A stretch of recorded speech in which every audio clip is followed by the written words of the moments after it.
Programme میں ایک بار پھر خوش آمدید ناظرین۔ علی محمد خان صاحب کی گفتگو آپ نے سنی۔ حال ہی میں آپ کو یاد ہوگا کہ مولانا صاحب نے اپنی ایک پریس کانفرنس میں واضح طور پر جو ان کے جماعت کے اجلاس ہوئے اور اس اجلاس میں پاکستان تحریک انصاف کے ساتھ جو اتحاد کے حوالے سے مشاورت ہوئی تھی، اس حوالے سے بھی انہوں نے تمام نکات جو ہیں وہ میڈیا کے سامنے رکھے تھے۔ حافظ حمداللہ صاحب ہمارے ساتھ موجود ہیں، ہم ان سے گفتگو کریں گے اور جاننے کی کوشش کریں گے کہ آنے والے دنوں میں پارلیمنٹ کے اندر تو ایک ہمیں حکمت عملی اس وقت نظر آ رہی ہے، لیکن آگے کیا ہونے جا رہا ہے اس پر ہم گفتگو کرتے ہیں۔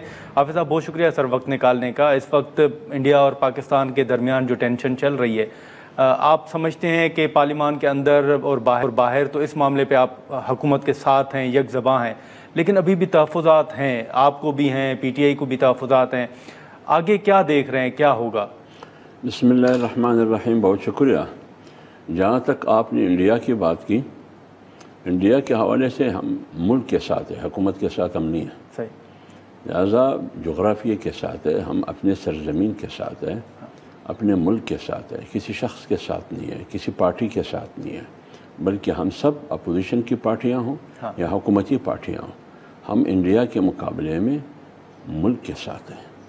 ایک تو یہ اس بات کا واضح ثبوت ہے کہ سب سے پہلے جمعیت علماء اسلام نے اپنا موقف واضح کر کے دنیا کے سامنے رکھا۔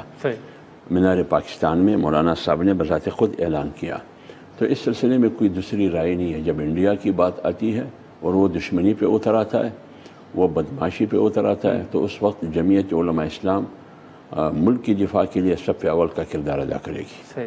اور جہاں تک آپ نے پی ٹی آئی کی بات کی، تحریک انصاف کی کہ کیا چل رہا ہے، دیکھیے ہمارے پارٹی کی جو مرکزی کونسل کا اجلاس ہوا تھا 19-20 اپریل کو، اس کا حوالہ آپ نے دیا ہے۔ شاید مجھ سے پہلے اس پر آپ نے بہت پروگرام ہمارے پارٹی کے دوستوں کے ساتھ کیے ہوں گے، انہوں نے بھی اس کی وضاحت کی ہوگی، اور مولانا صاحب نے بھی پریس کانفرنس کی، وہ اعلامیہ بھی آپ کے سامنے آیا ہوگا۔ بالکل، اس میں فیصلہ یہ ہوا کہ فی الحال ہر سیاسی پارٹی سے ہمارے رابطے بھی رہیں گے، ٹھیک ہے، اور ہر سیاسی پارٹی ہم سے بھی رابطے کر سکتے ہیں، تو رابطے کا دروازہ بند نہیں ہے، وہ کھلا ہے۔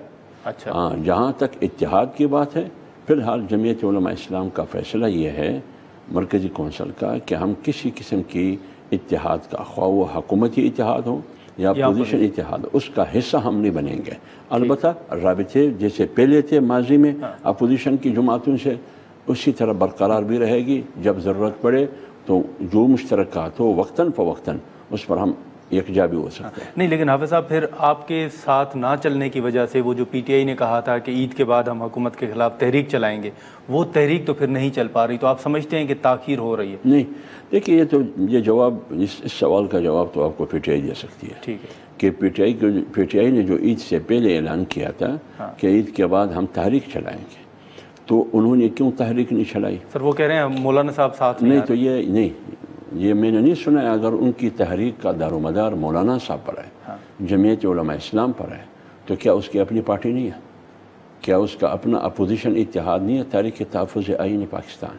تو یہ تحریک چلانا انہوں نے اعلان کیا ہے اپنے پلیٹ فارم سے، ٹھیک ہے، پی ٹی آئی کی پلیٹ فارم سے یا تحفظ آئین پاکستان کا جو اپوزیشن میں جماعتیں ان کی پلیٹ فارم سے کیا ہے، لیکن جمعیت علماء اسلام کی پلیٹ فارم سے تو انہوں نے اعلان نہیں کیا ہے، یا اپنے پلیٹ فارم سے اعلان کرتے ہوئے مجھے تو یا میری پارٹی کو یا قیادت کو تو وہ نہیں کہہ سکتے ہیں کہ آپ آئیے، ہمارے تحریک اور ہماری جدوجہد، ہمارے اجتماعات، جلوس، مظاہرے، زندہ آباد اور مرد آباد کا دار و مدار مولانا صاحب پر ہے، جمعیت علماء اسلام پر ہے۔ تو یہ میرے خیال میں ان کی پارٹی کا اپنا فیصلہ ہے۔ جہاں تک جمعیت علماء اسلام ہے، اس کی تحریک تو اب بھی جاری ہے۔ 11 مئی کو ہمارا 1 ملین مارچ ہوگا پشاور میں، گزشتہ 27 اپریل کو ہوا مینار پاکستان میں، گزشتہ 5 اپریل کو ہوا تونسا میں جنوبی پنجاب میں، 13 اپریل کو ہوا کراچی میں، تو سلسلہ جاری ہے۔ 15 مئی کو پھر ہوگا بلوچستان میں۔ جمعیت علماء اسلام تو میدان میں ہے، پارلیمنٹ میں بھی ہے، ایوان میں بھی ہے اور میدان میں بھی ہے۔ لیکن سر اس وقت حافظ صاحب جو مطالبہ پی ٹی آئی کا ہے کہ آل پارٹیز کانفرنس ہو تو خان صاحب کو بلایا جائے، نیشنل سیکورٹی کمیٹی کا اجلاس ہو تو خان صاحب کو بلایا جائے، آپ سمجھتے ہیں کہ ان کے مطالبات جائز ہیں، حکومت کو لچک دکھانی چاہیے؟ بالکل، اس پر میری ذاتی رائے ہے، پارٹی کا موقف مجھے معلوم نہیں ہے، جی ابھی تک اس معاملے پر شاید انہوں نے موقف نہیں دیا ہے۔ البتہ اتنا موقف پارٹی کا ہے، قیادت کا، کہ بھارت کا جو رویہ ہے پاکستان کے بارے میں، معاندانہ رویہ اور انتہا پسندانہ رویہ، ہندوتوا رویہ، RSS رویہ پاکستان کے خلاف، اس میں ہندوستان کے رویے کے خلاف تمام اپوزیشن جماعتیں یہ ایک پیج پر ہے، اس میں کوئی دوسری رائے نہیں ہے۔ اور جہاں تک خان صاحب کا تعلق ہے کہ خان صاحب، ہاں حکومت، ہم یہ کہتے ہیں کہ حکومت بے شک ایک آل پارٹیز کانفرنس بلائے، اور اس آل پارٹیز کانفرنس کا فائدہ یہ ہوگا کہ آپ دنیا کو، بالخصوص انڈیا کو، یونٹی دکھائیں۔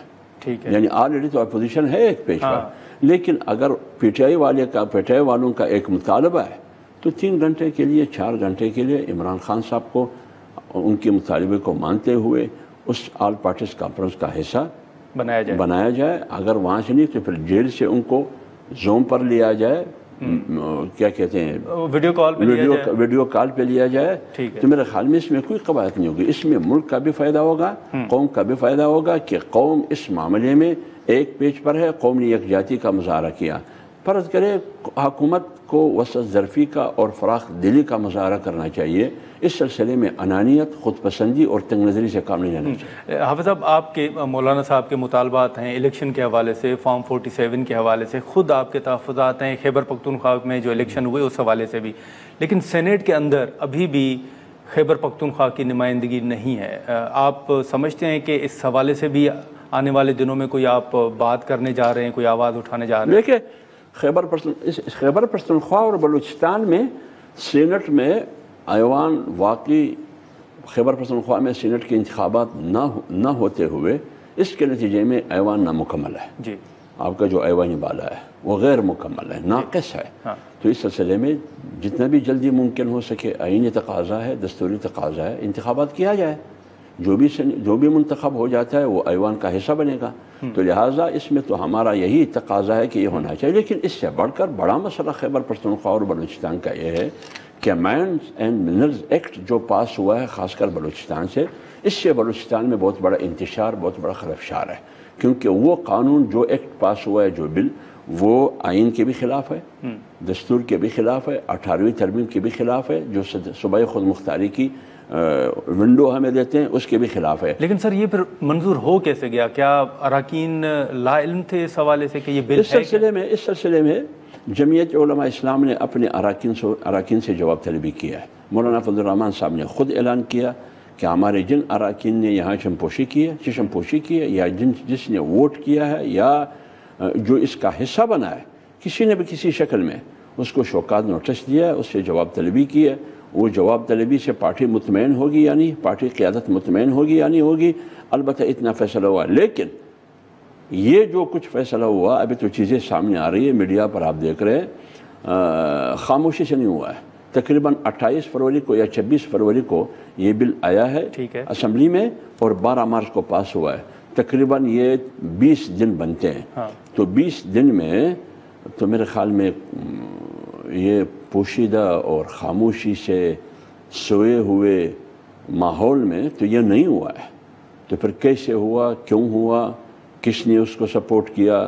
اگر فرض کرے جمعیت علماء اسلام نے یا ان کے اراکین نے، اسمبلی نے وہاں کوئی کردار ادا کیا ہے تو پارٹی آن بورڈ ہے، انہوں نے اس کو شوکات نوٹس دیا ہے۔ ناظرین، یہاں پر ایک شارٹ بریک لیتے ہیں اور بریک کے بعد یہیں سے گفتگو کو آگے بڑھاتے ہیں۔